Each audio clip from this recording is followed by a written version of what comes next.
democracy in its literal sense means rule by the people. There's much more democracy in a free market context where people can exercise their own decisions and base their decisions upon their own value structures than there is in this majoritarian system. The general rule within free cities is live and let live.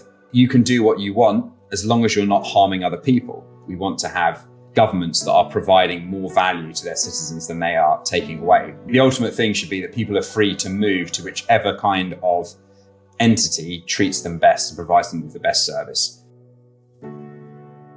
Welcome to the Staying Free podcast. In this episode, I spoke with Peter Young. If you've been listening to the podcast for a while, then you might remember that in my conversation last year with Daniel Prince, Daniel mentioned the Free Cities Foundation. And I did have at the time a couple of people send me messages wanting to learn more about it and perhaps have a conversation about that. So I've been trying to find the right time to have a full long-form conversation with someone from the Free Cities Foundation. So I'm glad to have had the opportunity to have that conversation now and learn more about the Free Cities Foundation with the managing director himself. So I hope you guys enjoy this one. I definitely learned a few things myself. And if you're really interested in what the Free Cities Foundation is doing, make sure you hang around till the end because there is a promo code there for Staying Free Pod listeners for their upcoming event. As always, if you enjoy the episode, please do give it a like and a share on social media. If you're enjoying the podcast so far, make sure you give it a 5-star rating in whichever podcast app you're using. If you're new here, then welcome. Make sure you subscribe to the podcast for future episodes. And just a quick reminder, there is a Telegram group now for the podcast, which you can find at t.me/stayingfreepod. I post all the episodes in there, so if you want to give feedback and have some discussion about the episodes, then that's definitely the place to do it. If you'd like to donate to the podcast, there are a few ways to do that. I won't go through them now, but the links to those are in the description. All tips, donations, boosts, and subscriptions are hugely appreciated, and that's the best way that you can help me to continue giving you this content.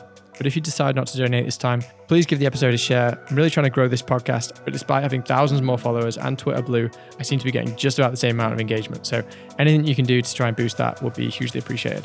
All right, on to the episode.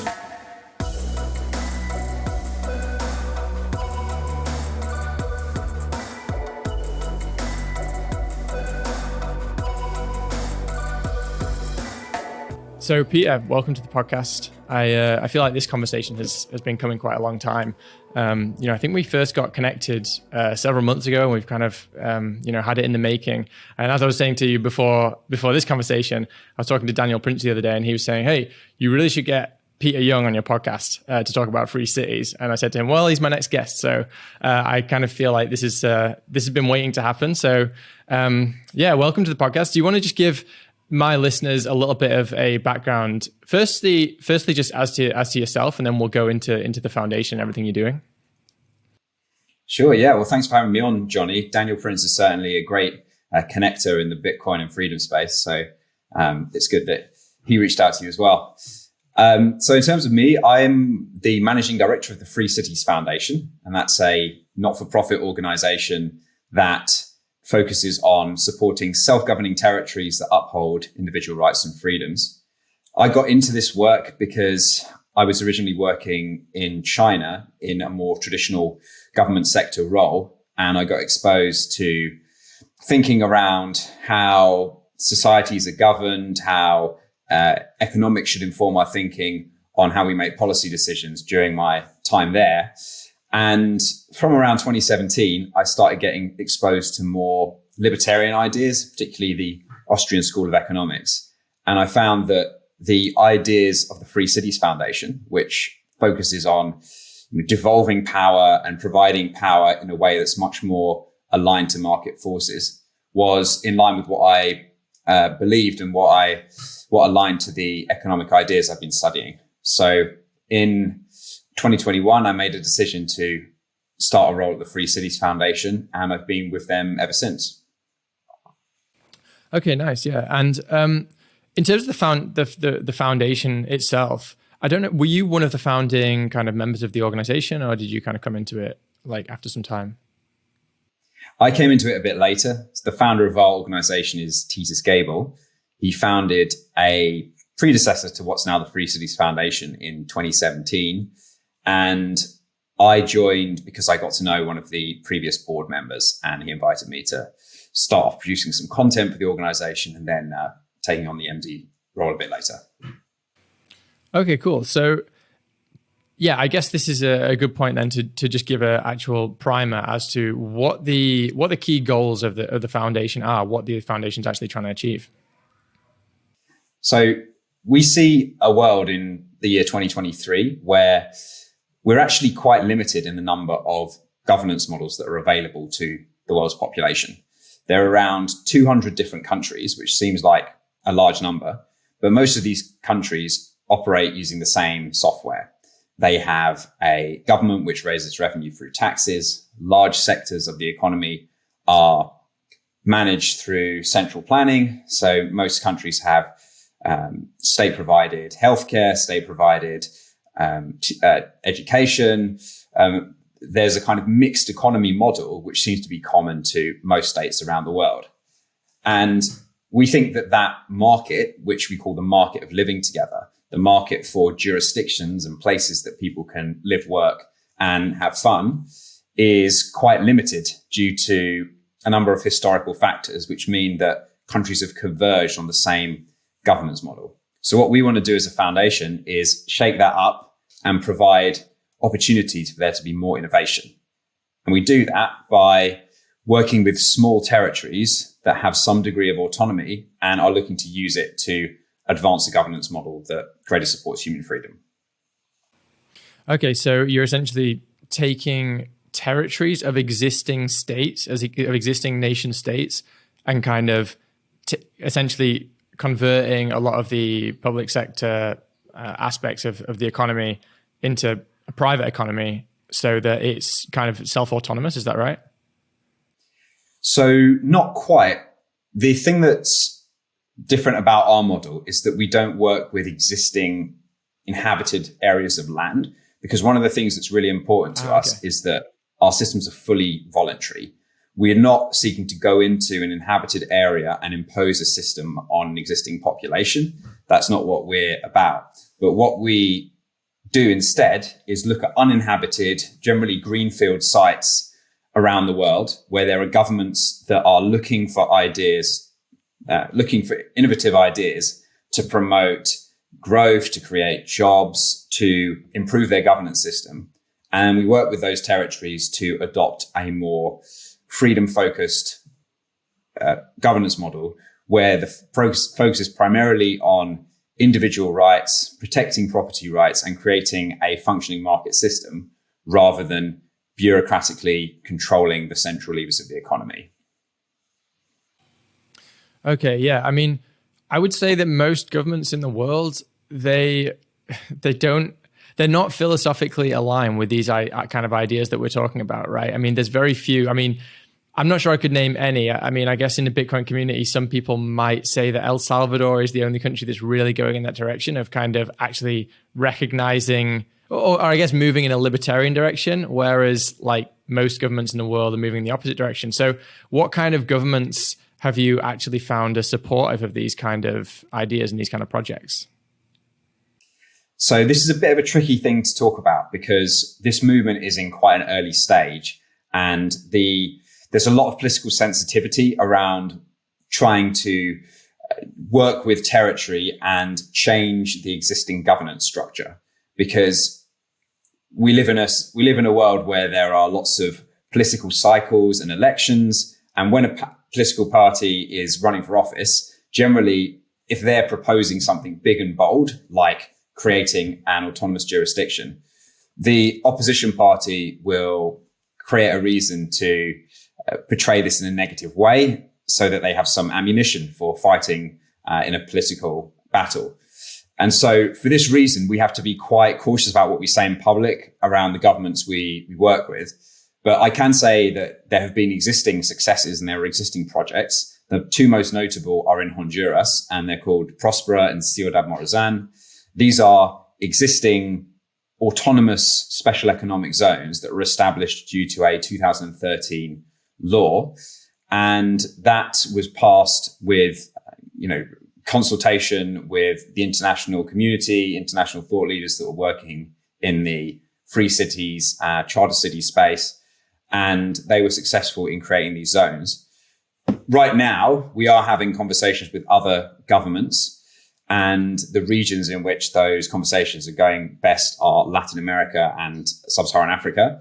But generally, we prefer to sort of not be too specific at this stage. I hope that when we come back and we do another interview in a few years, I can give you a few more specific examples. But generally, it's those countries that are in the developing world that are maybe less in the mindset that what we've got right now is the optimal system. I feel like in Western countries, that's often the case. They're looking for bold ideas. They're looking for examples of territories like Hong Kong and Singapore that have jumped ahead and leapfrogged other countries. And they're saying, how have they done that? Are there things we can learn from that are a bit less conventional in terms of how we think about politics? Okay. And yeah, I've got a few questions. I mean, first of all, I think that it doesn't surprise me at all that Latin America and Africa are the places, which are kind of, I guess, most willing to have these kind of discussions and maybe try out these kind of projects. I definitely think that Africa and Latin America are going to be the key areas for freedom in the world. I'm like really, really bullish on those areas. So that's it's cool to have that confirmed. So in terms of the existing projects, I know you said you might not be able to say too much about them. I guess the ones which are a bit more public, and you don't necessarily have to talk about them specifically, but maybe just like your ideas of how these things would run. Like what would the society look like? Let's say you're living in one of these zones. Like what would be the real key notable differences between how you would live in those areas versus living in a traditional kind of area with, local government and regional government, et cetera? Yeah, that's a great question. The way it would differ is that you would be much more in control of the services that you provided. So within these zones, there is not a state provided like education system or healthcare system, but equally at the same time, there is a access to world-class like regulatory and court systems, but the governing entity isn't really closely monitoring all of your activity and trying to regulate your activity because they think that they know better than you about how to serve your customers and provide a service. So the main differences would be that you would have a lot less rules imposed on you. The general rule within free cities is live and let live. So you can do what you want as long as you're not harming other people. Now that harm can take lots of different forms. It doesn't mean you can do whatever you like. You can't pollute the air around someone else's house, or you can't pollute a river. You can't make noise at night if that's going to disturb other people in your community. But as long as you're not doing that and you're living in a way that's harmonious, we try to not regulate the activity as much as possible because we believe that entrepreneurialism is a creative process that allows people to work out how best to serve society. You can't run businesses through a centralized rulebook based on past experience. You need to be able to break outside of that mold. So if you're a business that's looking to move to a free city, you'd find that there was this really favorable environment, which was light touch, but allowed you to work productively with the rest of your community. Okay. So with these areas, you said that, they're not areas that already have, an existing infrastructure. I mean, you're essentially kind of building these cities from scratch, right? So how does that, we see a lot of these kind of, I guess, more like hippie types who are out there who are, trying to start these kind of off-grid communities and things like that. And, quite often they don't end up kind of succeeding, right? Like it's a bunch of kind of ragtag, tinfoil hat wearing kind of people who, I love them dearly, but quite often they're not organized. They're not capable of necessarily running these things. So how does the Free Cities Foundation and the kind of projects that you're doing, how does it kind of get out of this trap that I see with a lot of these attempted communities where it doesn't really kind of end up materializing? So a big difference between the communities that we tend to work with and what we would call intentional communities, which are groups of people that come together on the territory of an existing state and decide we're going to live with a particular focus that other people don't have. So it might be a community comes together and says that we are going to be a community that eats only vegan food, or we're a community that subscribes to this particular religion, or we're a community that is super eco-friendly. All of that stuff is well and good, and people are free to try that and live in that way. And many people do happily live in that manner. But the reason that these sorts of projects often don't scale is, I would argue, because they don't have any special legal autonomy. So they're not, ultimately, if anyone goes there and wants to invest in the city or the community, they have to abide by all of the rules of the state, plus whatever additional rules there are within the community. It's not the case that the local community rules can simply displace the requirement for compliance with the host state's regulations. So the thing that differs in our communities is that they actually have a special legal status or are aspiring to have that status. So I mentioned Prosper and Ciudad Morazan. Those are two examples where there's a entirely different legal system based on common law rather than civil law. There's an independent regulatory system. And then there are other places that we include in our directory, like the Dubai International Financial Center, which is also the case. Again, a common law system within a civil law country. So we would tend to work with either those sorts of territories or territories that are currently at the intentional community stage, but are aspiring to have that special legal status. And we think it's that legal status that gives the project's longevity. So with these, the projects that you mentioned, the ones in Honduras, how many people are actually living there? So if we take Ciudad Morazan, which is an inland development near to San Pedro Sula, which is the biggest city in Honduras, there are about 60 to 70 people living on site at the moment. There's currently 62 houses, and half of those houses are occupied. And then in Prospera, we're talking about 100 to 150 people that are on the site on a day-to-day basis working there. They don't actually have people that live on the site at the moment, but they're currently constructing some residences. There's a 12-story apartment block called the Juna Residences Block, which is being built in Prospera, and that will house something like 80 apartment blocks, so apartment units. So there are plans to inhabit Prospera and have that as a full holistic living and working community pretty soon. In Ciudad Morazan, they've already got that. But yeah, at this stage, we're talking dozens of people, 100 or so people in each development on a day-to-day basis. Okay, so let's say that I moved into one of these places tomorrow. I wouldn't pay basically all taxes. They're finished, right? Like there's no such thing as taxes in these places. Everything is completely privately owned, right? Or is there some kind of governance which you have to kind of opt in for when you move to them? I guess how private are we talking here? Yeah, so there's a difference between what we've been able to achieve in reality and what we would advocate as the ultimate goal for a development. And we do very much advocate a fully private governance model. We think that would work really well if it's allowed to work.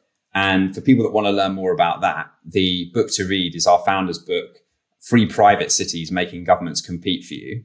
And that's about the specifics of a purely private governance model. And within that, you would have an operating company which has a individual citizen's contract with every citizen. And the terms of that contract determine the conduct within the development.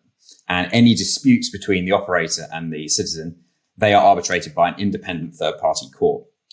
In the same way that when you have international business disputes, there are often respected international courts that deal with them and do that very satisfactorily. So that would be the purely private model that we do advocate, and we're always trying to propose that to governments. But within the existing system, we're quite far towards that, but not totally private. So to take the developments that exist, each of them has a private governing entity, but the way they raise revenue is partially through a fee. So if you want to become an e-resident of Prospera, for example, there's an annual fee. If you're a Honduran, that's $280 a year. If you're a foreigner, it's $1,200 per year. And that provides some funding for the basic operations of Prospera. And then on top of that, there are a few taxes, but those taxes are kept very low. So the taxes that are in operation are land tax, and then there's a 10% income tax in Prospera and a 5% income tax in Ciudad Morazan. But generally, the taxes are kept very light. And the regulations that you have, there's something quite innovative there in that there is not a set of Prospera regulations or a set of Ciudad Morazan regulations. When you're part of those communities, you can decide when you draft your contracts what body of regulation you're going to be bound by. You could decide that you're going to be bound by a German regulation or a Swiss regulation or an American regulation, or that all of the interactions in your business are simply going to be based on common law standards. So you've got a variety of different options available to you if you move to those zones and want to establish them, but it's not quite that fully free private city model that you mentioned in your question. Okay, right. I've got a bunch of questions based on what you just said there, so I'll try to keep it concise. First of all, you just mentioned the common law standards. Are those common law standards? Are they like a universal thing? I got the impression with common law, it was kind of like some foundational pillar that a lot of legal systems have been based on. But is there actually like a thing such as common law, which is recognized universally across territories? There isn't. So it's generally drawn from existing common law countries like UK common law, US common law, or some other members of the Commonwealth. So you would draw on best practices from those. And when you're looking to decide how your contracts would be arbitrated, you would draw on existing legal practices in order to determine which laws were applicable. Okay, cool. That's nice. It's almost like you could almost see this kind of like you can fork a common law. Maybe each territory could say, okay, well, we're going to start with this as our foundation. We're going to start with the British common law system, but then maybe we don't agree with this, and this. So we're going to kind of like fork that, and come up with our version of it, which, we still share a lot of the common law with other places, and, you can operate and with other people and maintain those relationships on a common footing, but maybe you've got a few things that are different, which people might want to opt into in your territory. So yeah, I like that idea. Yeah. When it comes to the e-residency that you mentioned, like you can get an e-residency already in these places. Does that mean that you can actually go there and go and live there? So that's another area where it's not quite, you're not living on a fully sovereign area of land. The existing zones don't have their own migration controls. So if you want to go to Prospera, you still have to apply for a Honduran visa if a visa is required. And you're still subject to the standard checks that there would be when you enter the country of Honduras.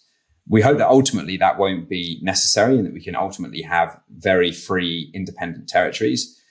So think about something similar to the relationship between Hong Kong and China, where if you go to Hong Kong, you don't have to pass through Chinese customs. You don't have to apply for a Chinese visa. You can simply do all of those processes in Hong Kong, and Hong Kong has its own separate policies.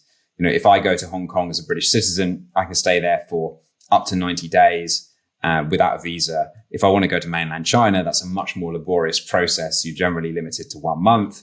You have to pay in the UK, apply in the UK. So what we're hoping is that eventually those processes will be separated in the same way, even though a free private city would still be nominally under the control of the host nation. We would hope that interaction was pretty limited to stuff like national defense and maybe some kind of legal relationship.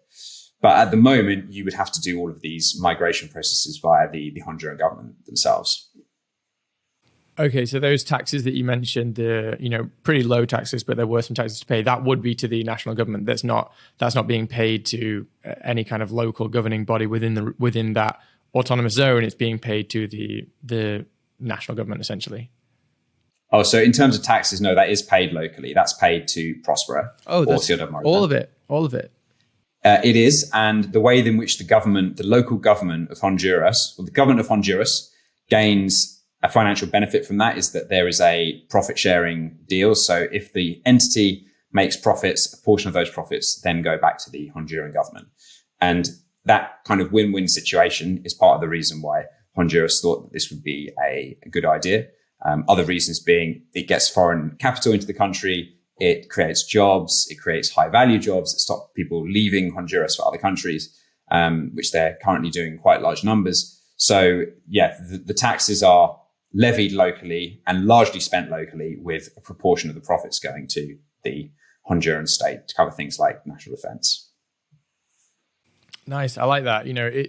It kind of reminds me of that quote, which I'll probably butcher now because I can never quote stuff precisely, but something like, if you show me the incentives and I'll show you the results, or something like that, and this almost sounds like the incentives have been aligned really nicely. It's in the government's interest, it's in the national government's interest for these autonomous regions to succeed. So, even though you could say, well, what's in it for them?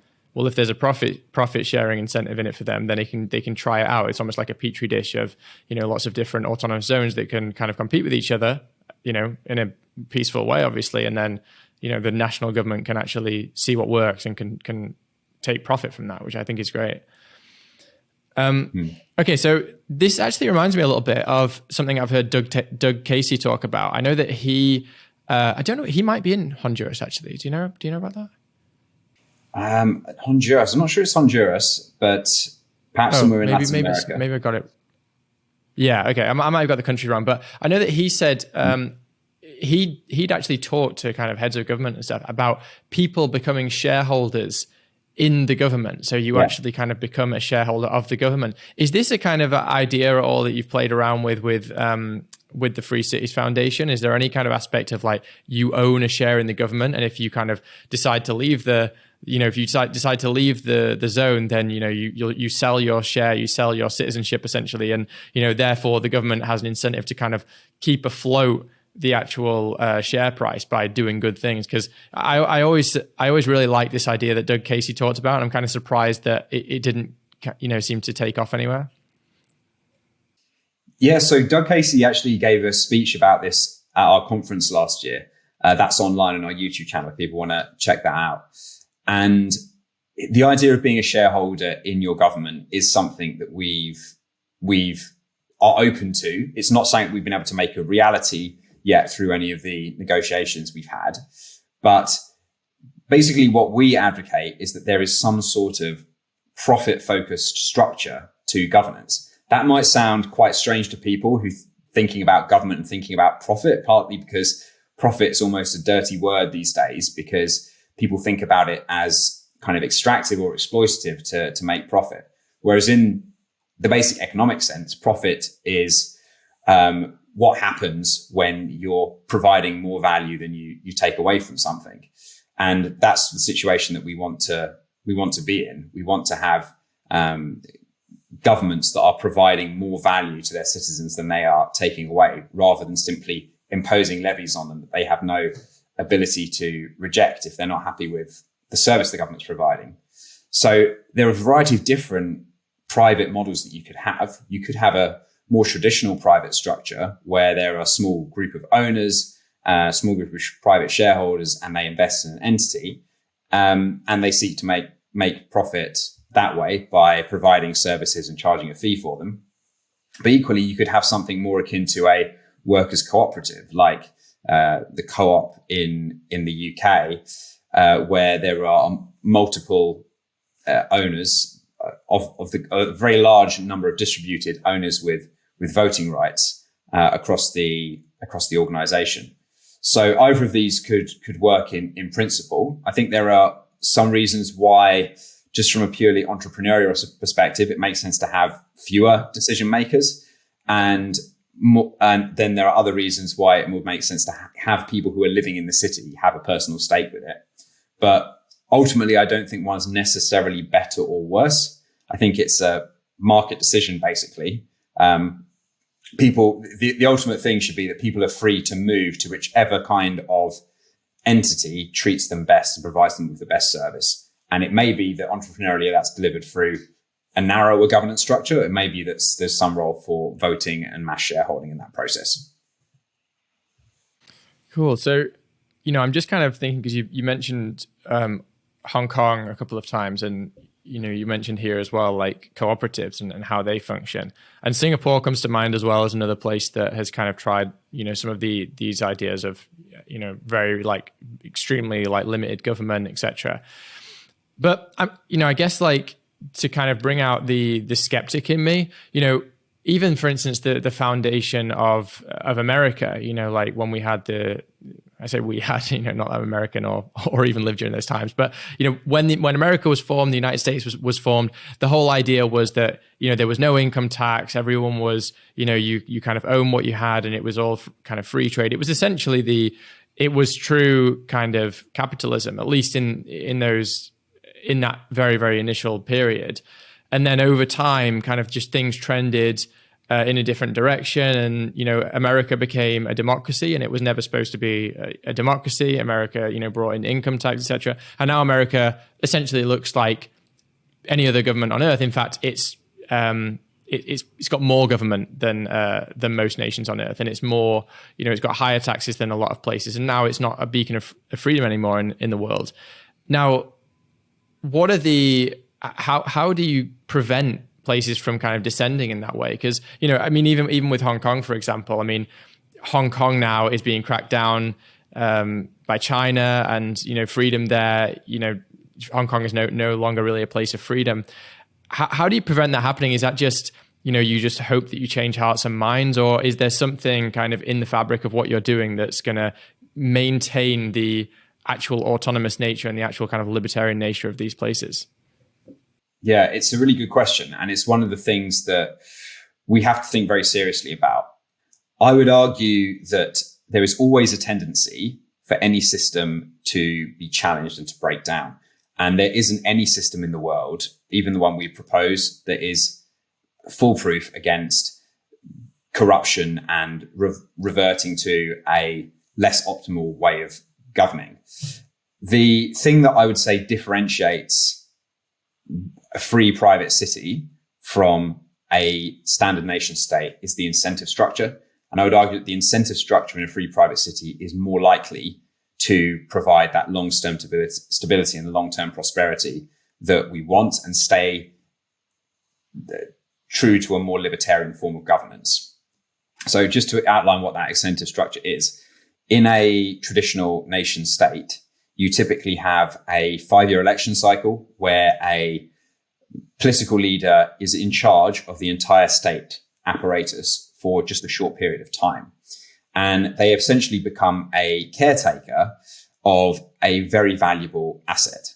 And all the population really see during the 5 years that they are in power is the outward appearance of whatever the actions are that could be implemented during that time. So there's very little incentive for a leader, for example, to put in a big investment that's only going to yield results in 20 years' time.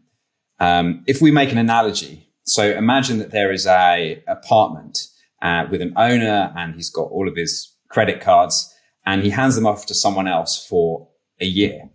Well, the person that's in charge of the house for a year wouldn't be incentivized really to do any long-term repairs. Maybe if there's some dry rot in the cellar, they wouldn't really be incentivized to take care of it, or to repaint the walls, or to fill up the air conditioner. And if they've got the credit cards, they'd probably be incentivized to spend it on having lots of events and parties. And the new neighbors would probably think, wow, this is a great person that's in charge of this property. There's suddenly all this activity, there's suddenly all these things going on. But what they don't see is that 3-4 years down the line, this person that would otherwise have had a nice nest egg to retire with has actually maxed out all of their credit cards because they wanted to have all of these parties. And what seemed like really good times have later been shown to have been just using borrowed resources and borrowed time. And I think that the analogy of modern governments is similar to that. You have politicians that are just in charge for a short period of time, that don't have an incentive to maintain the capital or not max out the credit cards for their population in the long term. And what the free private cities model does is seek to change that. Because in that structure, you don't have these temporary caretakers. You have shareholders that have a long-term interest in the capital value of the organization. And that's the fundamental difference that I think means that in that system, you're more likely to take prudent long-term decisions. You're more likely to create an environment that attracts more people to join you, where they feel that they can invest for the future in a stable way. And that sort of model that I believe will be more attractive is much more in alignment to a libertarian version of society. And that's why I think you're more likely to see the longevity and sustainability of that system within a private governance model than in a standard nation state model. Okay, cool. So just going back on something you said a bit earlier, because I guess this, ultimately when you're trying to build these libertarian societies, really, I'm thinking about having read like Rothbard and stuff and some of the things that he talks about, and especially some of the biggest challenges. Essentially, you're trying them out. You're actually experimenting with them and saying like, how do we overcome these problems? And I think part of the problem with these places which are fully libertarian, and I consider myself to be a libertarian, but I also accept that there are some serious challenges there, in particular with regards to like essentially the kind of secondary,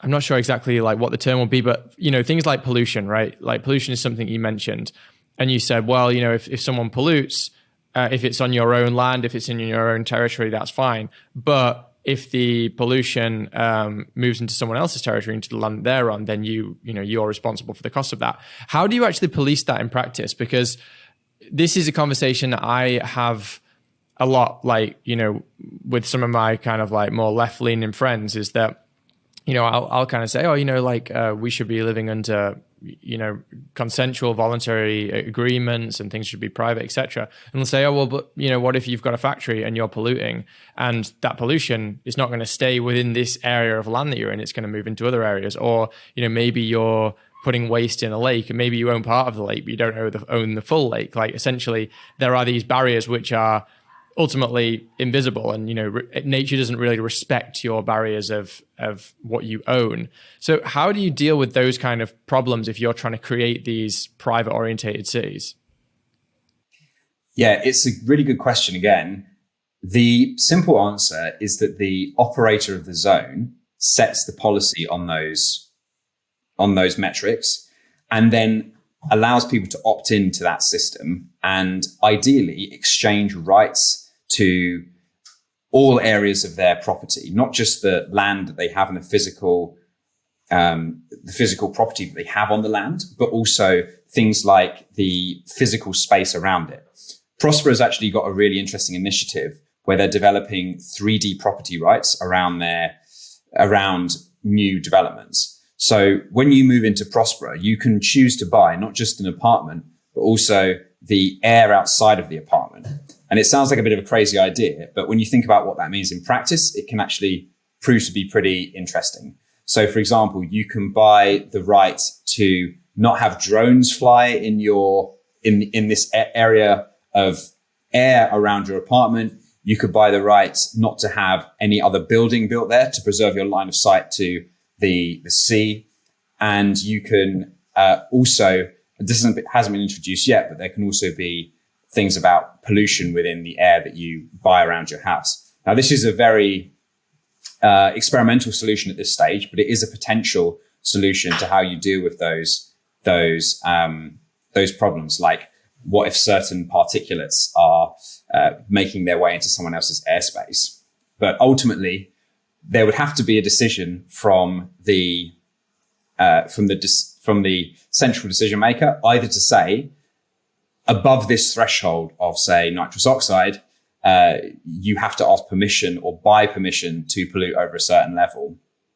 And whatever that level is, that should be decided on a business basis. Some businesses will say it's higher, some businesses will say it's lower. Whereas with what we currently have, we have this system in nation states where the government will assemble a panel of experts and determine, using, metrics about what those experts think is deemed safe and what is deemed unsafe. And they'll say, you cannot exceed this level of pollution in a river or in the air. But in some circumstances, it might make sense to have a bit more pollution in exchange for other benefits. For example, if someone wants to come along and build a factory and create jobs for an entire town just down the road, that might result in a bit more pollution, but the townspeople might prefer that if they're going to all have these better paying jobs than they'd otherwise have.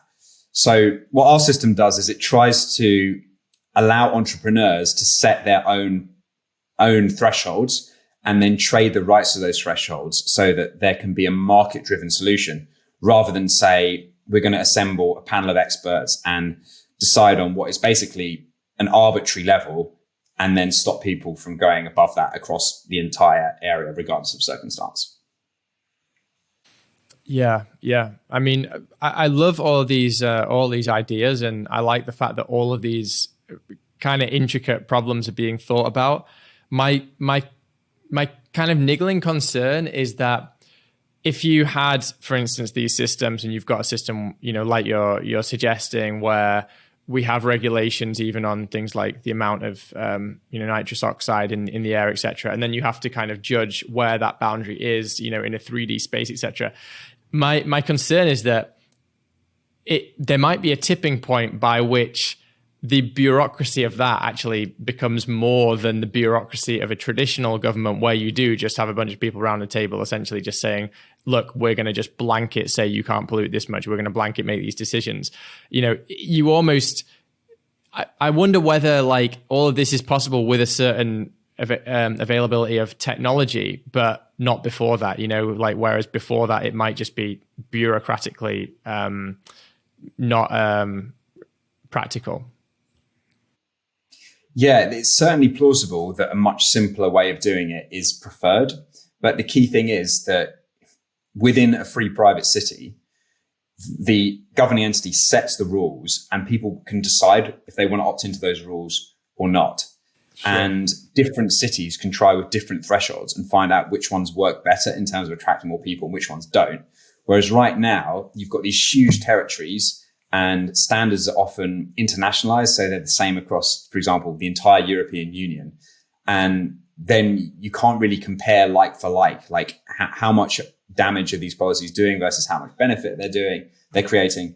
And within our system, it's totally plausible that it could just be a simple threshold system again. But the crucial thing is it would be introduced and signed up to in a transparent way by any company that's coming in. And it wouldn't be subject to change over time unless that was specified in the contract. Like with the existing system, a company can move to an area and then they can find, a year later, due to a national election, that the conditions upon which they've invested, be those the taxes they pay or the pollution thresholds or the employment restrictions, have completely changed on them. So within our system, there is much more stability because you have a clear contract where the terms are set out in black and white and can't be arbitrarily changed without, the conditions for that change being made explicit beforehand. Okay, cool. And, with these systems that we're talking about, we're essentially talking about systems that don't operate on democracy. I know that, you mentioned that there would be initially a period that you might have some kind of governmental figure to get things going and to kind of bootstrap the whole thing. But then at some point they kind of walk away. This isn't a democratic system we're talking about. We're talking about a system of opt-in.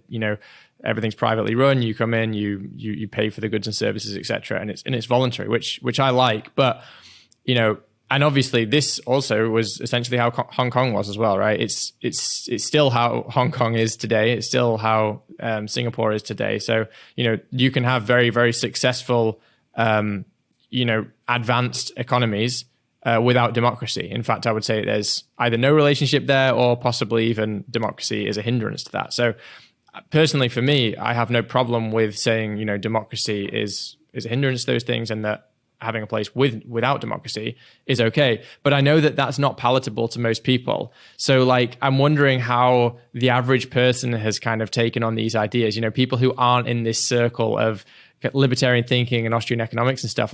How do they respond to these kind of ideas and these kind of projects?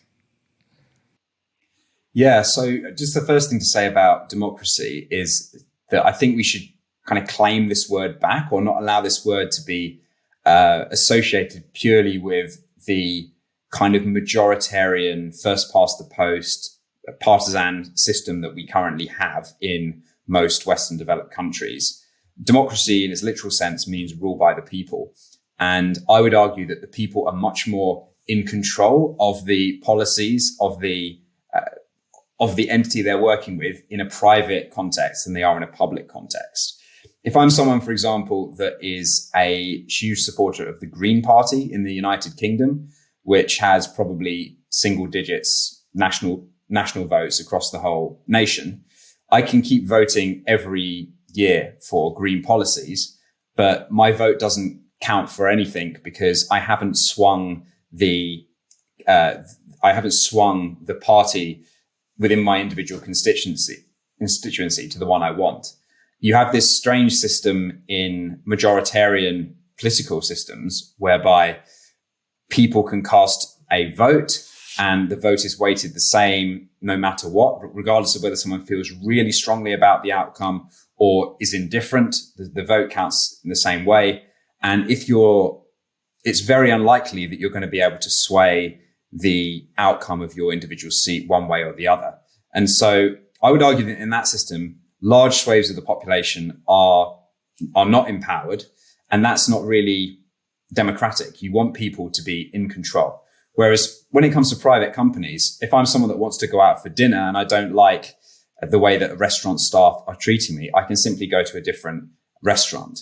If I don't like the clothes that being produced, or the provenance of those clothes, or the way the labor is treated, then I can choose a different supplier. I would argue that there's much more democracy in a free market context where people can exercise their own decisions and base their decisions upon their own value structures than there is in this majoritarian system. So I would argue that we need to claim back this word democracy and that it applies better to private property rights and free market systems than it does to the system we have in most modern nation states. Yeah, very well said. I totally agree with all of that. I mean, I sometimes use the word direct democracy when it comes to these things, right? Because when you're actually voting with your wallet, you're taking a direct action. You have complete autonomy when you go to a restaurant. Like you said, you can go to this restaurant and you can say, no, I'm going to go to the other restaurant. And that's fine. Everyone else can use the first restaurant if they want to do so, but you have the actual ability because you have genuine choice, right? And, with governments, you don't have genuine choice. What you have is you have choice only if you win the majority, right? And normally you're not going to win the majority. And what happens is that nobody gets what they want because everyone's trying to kind of be essentially the second best option, because everyone's ideal option is like, okay, well, that's not going to happen. So you need to just trend towards the middle. You need to just trend towards the kind of goo in the middle rather than actually saying, what do I really want, And I mean, it's like in the UK, it's like everyone votes either Labour or Conservative, but they hate Labour or Conservatives. Like nobody actually likes the party that they vote for. So, democracy, I think I agree. We've romanticized the word, democracy, and but I think that finally now people are able to have conversations about this kind of thing, and it's got less stigma. And that was going to be the next thing I asked you. Actually, is like, have you seen a growth in interest in this kind of stuff over time? Because I would imagine that since the events of 2020, that a lot of people have kind of been turned onto these kind of ideas. So I'm interested to know. Yeah, I do feel like there's a lot of momentum growing around the world in various freedom-oriented movements. Free Cities is one. I mentioned that the predecessor to the Free Cities Foundation was established in 2017.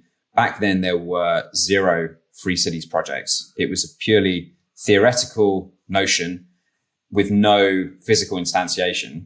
Now we have 2 projects which have got people living and working in them, which have had tens of millions of US dollars of investment go into them. So that in itself is already a big change. We've also seen more liberty-focused intentional communities spreading. For example, last week I was in Montenegro checking out a new project called Montelibro, which is comprised largely of ethnic Russians who have left Russia due to the situation with the war there, but are libertarians and want to live in a different kind of society. There's movements like this springing up all over the place. And there are also other freedom-focused movements like the Bitcoin movement, for example. And that's just a hugely positive trend that we've seen over the last decade or so, which is also providing the tools that people need if they want to live a more free and independent life. So I think things like that moving in tandem, I think it's still very early days, but it gives me optimism that the world in 20 or 30 years' time is probably going to be one where there are more free jurisdictions with people acting more freely than there are jurisdictions where there's a very oppressive kind of political atmosphere. Yeah, I'm glad that you mentioned Bitcoin actually, because I do want to come around to that. But just briefly before, the first kind of project of this that I really heard about when I was coming around to the ideas of libertarianism is, I think it's called Liberland or Liberland. I'm not entirely sure how you're supposed to pronounce it, but this is the one I think it's in the border somewhere around Croatia. I'm just wondering, is that got anything to do with the Free Cities Foundation, or is it a totally separate project? And do you know where that's up to? Because it seems to have been kind of on the radar for a long time, but doesn't seem to have really taken off in my estimation. Yeah, so Liberland is a project that's been in development for around a decade now, and it's an attempt to create a new nation state on an area of land in the Danube on the border between Serbia and Croatia.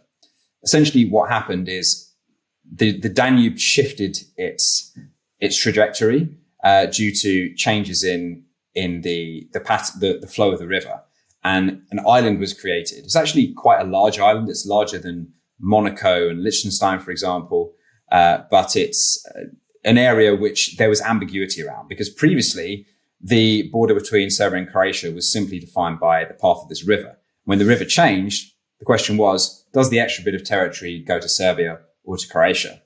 To avoid a conflict, this area of land, which is reasonably small and currently doesn't have any industry on it, both sides decided to leave it as it is so as not to cause an international incident with the other side. So the founder of Liberland, Vica Jedlica, who is a entrepreneur originally from the Czech Republic, he discovered this and has been attempting to establish a new country on this area of land, which is recognized, and trying to get international recognition for it as a nation state. As you mentioned, at the moment, there is still issues primarily with the Croatian police. They won't let people actually inhabit this land, even though they're not taking a firm stance on the legal status. They're trying to avoid it becoming an issue by allowing people to settle. So up until now, there's been no construction on the site, and the Liberland guys are focusing on other kinds of projects as well, such as just last week they've established a seastead off the coast of, I believe it's Oman or the UAE area. And they're also doing a Liberland metaverse project. But I think the thing that differs between the Liberland approach and the Free Private Cities approach is that Liberland is more trying to create a new nation state. And that's not what we focus on. We focus on working with existing nation states and establishing a private operator run model. So we're not seeking for international recognition in the same way that Liberland is. We're not going to, Latin American countries and saying, can you recognize us as a territory? And we're not trying to inhabit unclaimed areas of land. We basically work with existing governments. So Liberland features in something called our Free Communities Directory. If people want to find out about the range of Free Cities Aligned projects, they can go to free-communities.org. And there is a page in there about Liberland as a project in preparation. And you can also find out about the other projects I've mentioned there as well. But yeah, that's maybe a slight philosophical or a slight difference with us and Liberland, is that we work within existing nation states. They're trying to found their own independent nation state. Okay, cool. Yeah. It's interesting to hear about where that's up to. There's a guy here who's got a Liberland passport, and it's a super legit passport. I mean, it's pretty cool. I hope it succeeds. So I guess we'll find out. So yeah, bringing it back to Bitcoin, you mentioned that this is kind of a key transitional point, right? Like this is something that's actually going to hopefully accelerate this. And I really think, I wonder whether free cities and all these kind of ideas we're talking about I wonder whether any of it would have been possible without some kind of, money which isn't centralized. If you look at the basically nation states and you kind of trace back, like, where is all of that power coming from? Ultimately, it's coming from the central bank. The central bank is the thing which empowers the whole system, right? Like, the governments are borrowing from the central bank. The central bank are the printers of money. They're the issuers of money. They control the inflation rate, etc. Everything is kind of, you could strip everything away, and if you've got a central bank, you've got a government. It's impossible to have like true freedom with that. So yeah, I'm just wondering how Bitcoin kind of incorporates with these projects, and also just like more generally, what are I know that you are like very pro Bitcoin, but what are your thoughts about how the Bitcoin's role in, forming kind of free private cities? Well, it fundamentally changes the way in which governments can raise money, because, as you mentioned, one of the central mechanisms through which governments are able to spend and command resources is by issuing their own token, demanding their own token in tax in ever increasing amounts each year, thereby giving value to that token and also allowing them to monitor all of the uses of that token across the whole economy. I think there are a few ways that you can argue are relatively distinct in which seigniorage from having your own currency gives power to a government. One is that it literally gives them some money or gives them resources through inflation, because they can pass on a portion of the cost of their spending onto any holders of the currency. Secondly, because the taxes are demanded in that particular currency, and the state has control of the what would you call them? Of the mechanisms through which that money flows around the economy, that allows the state to monitor what everyone's transacting in. So, if you want to apply for a mortgage, you have to provide your bank statements, and the banks will see, and the regulators will see what it is that you've spent your money on, what the origin of your funds have been. And that's much more feasible when you're in control of the money. Whereas if you're not in control of the money, you firstly can't spend new units of the money into the economy. So you have to be totally honest with your citizens about what it is that you're charging them and what it is that you're spending, because there's no roundabout mechanism for just creating new coins. You have to raise exactly what it is that you want to spend. And then secondly, if you're not in full control of the currency itself, then it's much more difficult for you to monitor exactly what it is that your citizens might be doing. So it lessens the power of the state overall and puts more power in the hands of the individuals. And the other complication it removes is that international trade is currently incredibly convoluted, and there are huge volumes of money that are made by just, monitoring foreign exchange fluctuations and trying to arbitrage the difference. That's all value that could be kept in the real economy, because you'd have just a single unit of currency that was used across the entire world.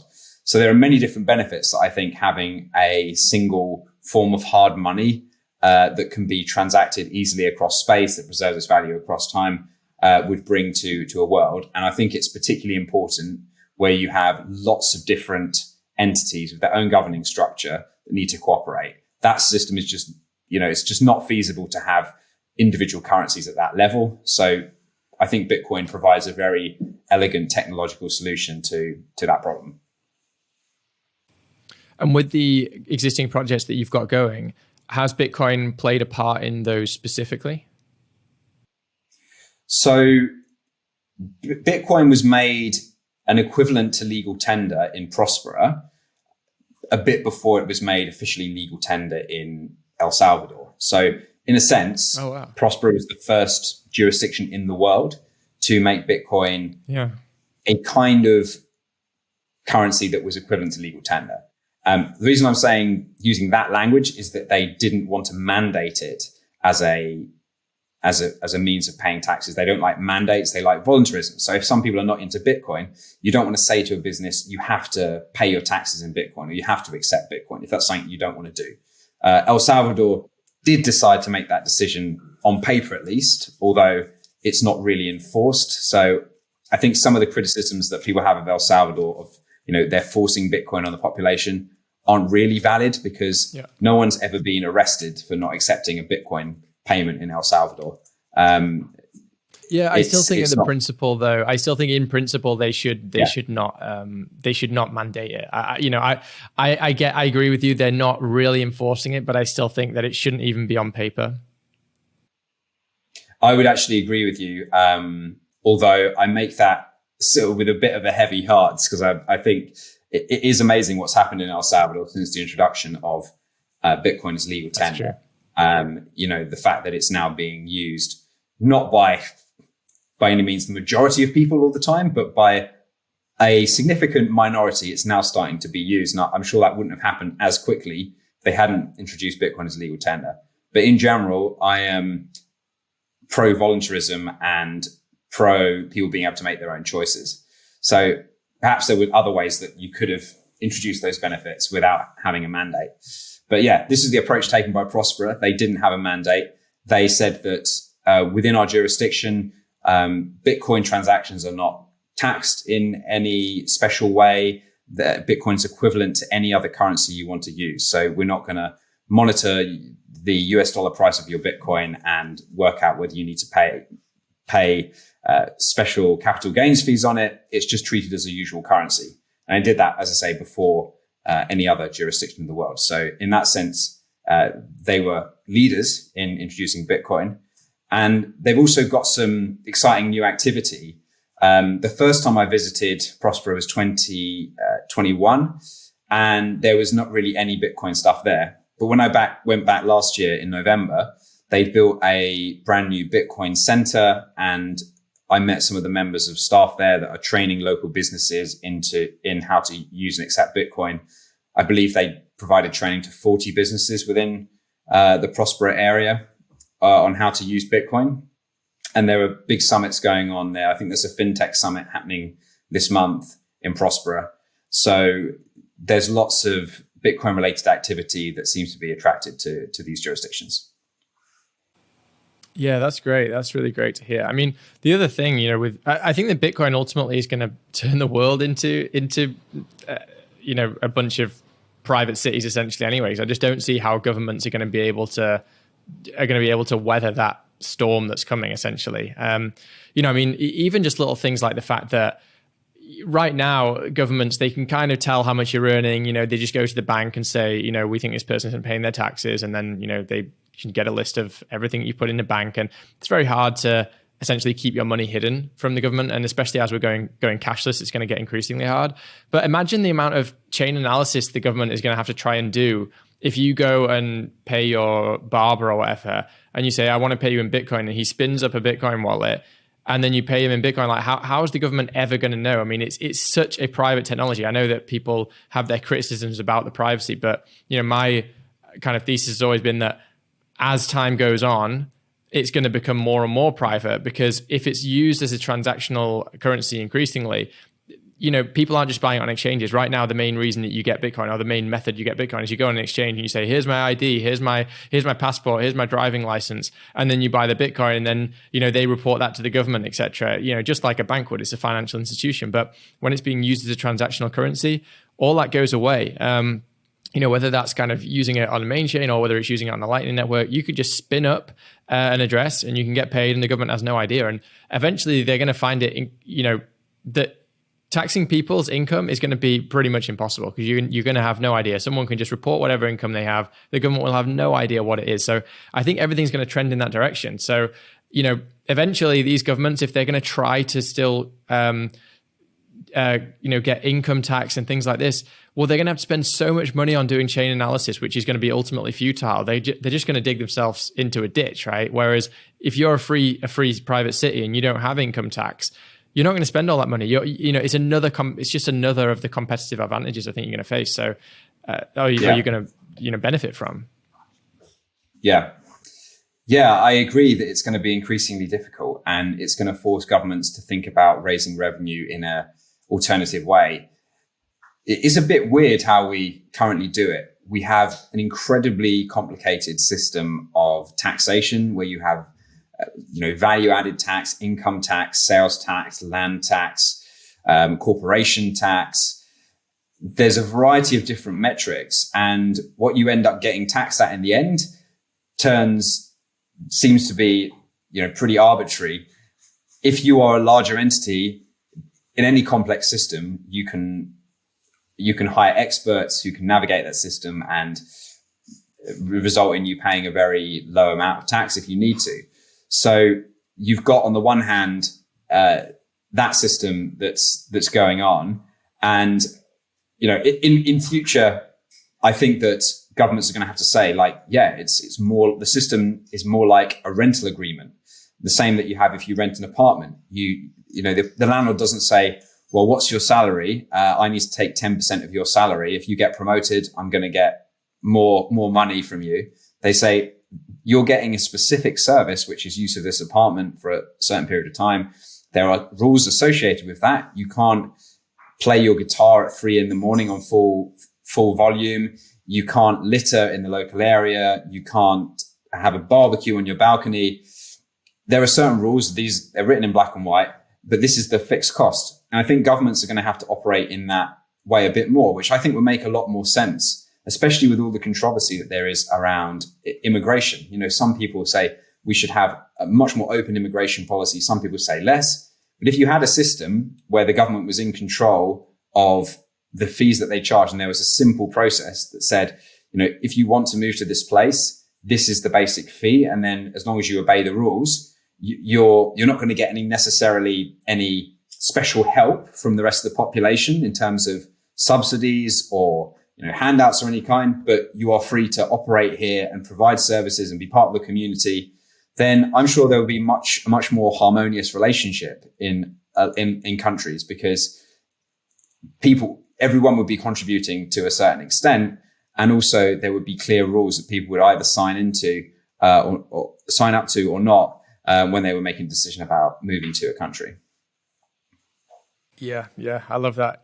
I really hope we can move into that direction. I mean, I have my doubts with just the kind of general mentality. I think is still, even though we're kind of somewhat in our bubble of like libertarian thinking and thinking from first principles, etc. I still think there's a lot of people out there who they think that really progressive taxation and things is a good thing, and they think that if you earn more money that you should you're inherently more evil and you should necessarily pay more, etc. I think it's definitely going to be a process of winning hearts and minds, I think. But I think that we're starting to get there. I do think that these conversations have become a little less controversial recently. I think that there's been a slight revival, even though it's only starting on the uptick. But I do think that over time, these ideas are going to gain momentum, and hopefully then people will be, will understand more, like, it's what it's about. It's not about just kind of being some kind of capitalist shark and saying, no, everything's money driven. No, it's not about that. It's about saying, what do you contribute? What's voluntary? What's consensual?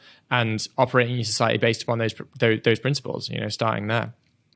Yeah, absolutely. So I just wanted to, I guess we should probably start closing up, because, I know we have time restrictions. I do feel like I could kind of go on this topic forever. It's like really, really interesting to me. So, I appreciate you kind of spending the time to go into these ideas. So I just wanted to first of all ask you, like, what are your thoughts, generally on the state of the world? I started this podcast off the back of everything that happened in 2020, saw kind of the world going very much in a tyrannical direction. And I know a lot of my audience has kind of gone through that process as well, of kind of being red pilled from that, and recognizing the world kind of wasn't really as it seemed. And, we have tyranny kind of on the horizon, and we have to kind of be very, very much on our toes, because there's forces out there that want to move things in a different direction. I'm wondering what you think about that. Are you, I guess, like, optimistic or pessimistic? And what are your thoughts about everything that happened in 2020 and things that have happened since then? I would say, broadly speaking, I'm optimistic, because I don't think that bad economic ideas work in the long term. They don't empower the actors that implement them in the long term. And we live in a world where, although power is pretty centralized in certain institutions, the US is still an incredibly important country. People look often at the GDP and say, oh, the US has got the biggest GDP, so it's the most powerful country. But when China has its GDP a bit bigger, it's going to become the most powerful. In fact, like, so many institutions are based in the US at the moment that I think that it's the staying power of the international system being based on the US is going to last quite a lot longer. The US dollar is a great example of that, where it's controlled by, it's still the currency that's used for 75% of all foreign exchange transactions in the world. It still provides the payment rails for virtually all international trade. And so there are these centralizing systems, but I think the trends are showing that they're becoming weaker over time, and that there are more and more jurisdictions that are starting to do things differently. And I think that's bound to continue, because when jurisdictions discover that they can introduce policies similar to Hong Kong and Singapore, they'll just start to outcompete their neighbors, and the neighbors will be forced to change their ideas. Now, that doesn't mean that it's going to be a linear path. And I do think there's going to be big challenges for people that value freedom. I was also, dismayed by what happened in 2020 with the national lockdowns. This was a huge restriction on people's freedom. And we seem to allow, as a society, the state to take on a much more authoritarian role in people's lives than I think we would have expected. So that we've now been through that and seen what it's like. For some people, that was an appropriate way to have dealt with the situation. But for others, there were a lot of new freedom-focused movements that were catalyzed. You mentioned your own podcast starting during that time. It was during that time that I came to the Free Cities Foundation, and I've met a lot of people that also were really taken aback by what happened with the lockdowns, and it catalyzed them to move towards a freer system. So there are certainly challenges, and we mentioned Bitcoin. I think Bitcoin is going to be something that there's a lot of opposition to once people realize that it's a direct competitor to national currencies, and the people that are invested in the national currency system have got a lot to lose. So I think that there will be a campaign against that. And it's the same with, autonomous jurisdictions. I think that when people realize that they're being outcompeted by freer systems, there will be opposition. But overall, I don't think you can fight economic reality. Economic reality will move you towards a system that is freer over time. It's just a question of really how long that whole process will take. Yep, totally agree with that. Yeah, I definitely think that in the end, economic reality always wins. And, now with Bitcoin and everything, we have a new economic reality. And, I'm super excited to see kind of the direction the world goes into. Just before we close off, I just want to say to my listeners, please consider supporting me. If you've got value from this conversation, check the links in the description. You can give a donation either on Buy Me a Coffee. You can also give a Bitcoin donation, and there's a Lightning address there as well, so you can give me a Lightning donation. So please consider doing that if you've got value from this conversation. All of your support is appreciated, and it does help to support the cost of running the show as well. Peter, just one kind of final question for you then is there anything that you would like to leave my listening audience with? Is there, kind of any final parting words that you want to give, and also just where people can find you and, any kind of things that you've got coming up? I know that you've got the, this conference coming up as well. So if you want to just kind of, share that with my audience as well. Yeah, sure. So I would invite any members of your audience that are interested in this idea to join the Free Cities movement. The ways you can do that is by becoming an active part of our community. We've got a community on Telegram. We've got a newsletter.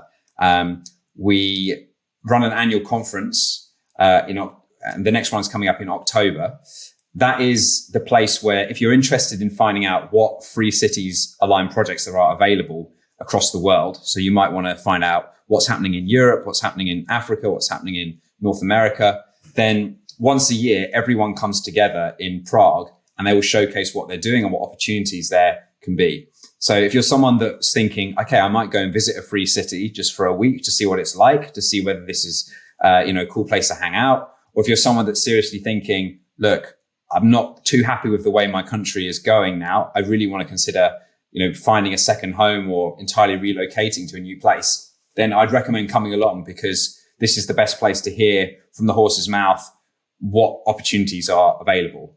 So we're going to create a discount code if people want to come to the conference, which is staying free pod, all lowercase. And so, if people want to come along, it'd be great to see them in Prague at that event. But otherwise, subscribe to our newsletter and follow us on social media. We can give you the links to those so people can do that. So that's a 10% discount. Is it, Peter? That's right. Yeah. Cool. Yeah. Well, I appreciate you, doing that discount code for my listeners as well. So, and just thanks again for coming on the podcast. This has been really, really awesome, super interesting. I'm glad we finally got the opportunity to do it. I hope that we'll, speak again in the future. But I'm excited about these ideas you've been sharing and about the movement towards free private cities. So looking forward to seeing where all this goes. So thanks again, Peter. Yeah, thanks again for having me on, John. It's been a great chat.